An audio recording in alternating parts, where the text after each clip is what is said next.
If you only knew how little I know about the things that matter. What things that matter? You know what things.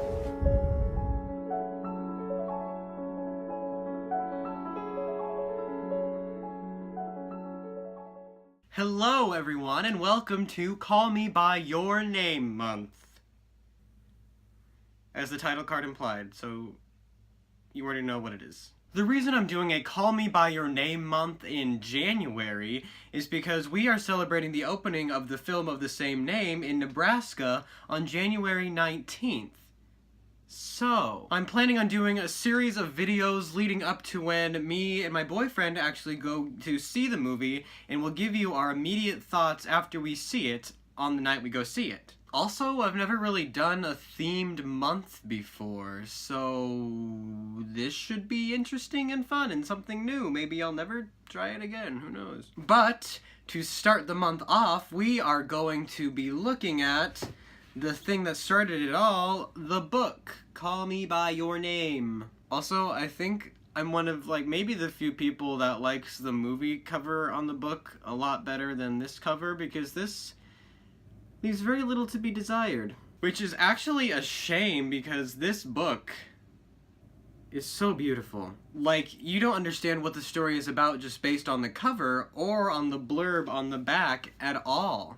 It spoils nothing for you. This book was released in 2007, so it has been 10 years, well, 11 by the time this video comes out. And if, for some reason, I am your introduction to this story, alright, that's cool. I'm gonna be giving you a non-spoilery overview of why this book is so beautiful. So, what makes the story so special then? Well, I have one word for you as to why this movie is so special.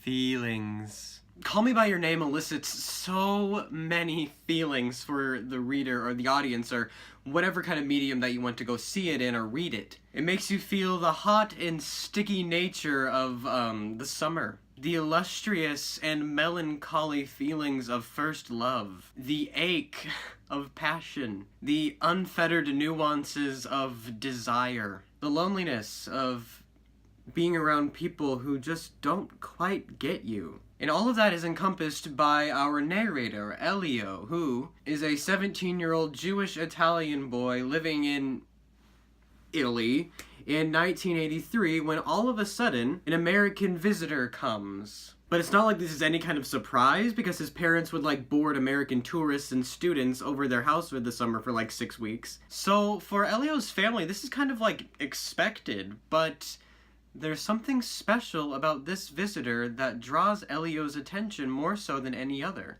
His feelings are thrown into whack. What I really like about this book is that it does not label Elio's sexuality at all. He does have sex with his girlfriend Marcia.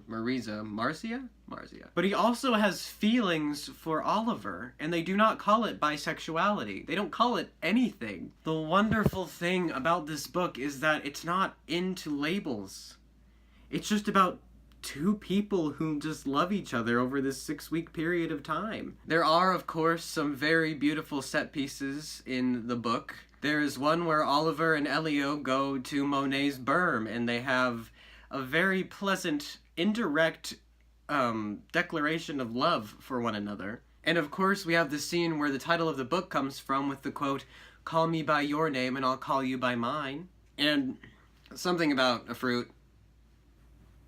What I cannot grasp or wrap my head around is the fact that this story takes place over only 6 weeks of a summer. 6 weeks for these people to develop such intense feelings for one another and have it all just end. When it comes time for Oliver to leave, you feel it. You feel him being ripped away. And that is just powerful storytelling. The book is beautifully written from Elio's point of view by Andre Aciman, and he has so many thoughts from Elio just whirling around in this book that it's just impossible not to feel what this boy is feeling. This book has the honor of being only the second book that has ever made me cry while reading it, and I do not cry easy at books. But if you're looking for a quick read that if you're really into it, you can devour in an afternoon, I would definitely give Call Me By Your Name a read before, if you live in Nebraska, January 19th, before the movie comes out. Or, if you've already read it and seen it, go and read it again.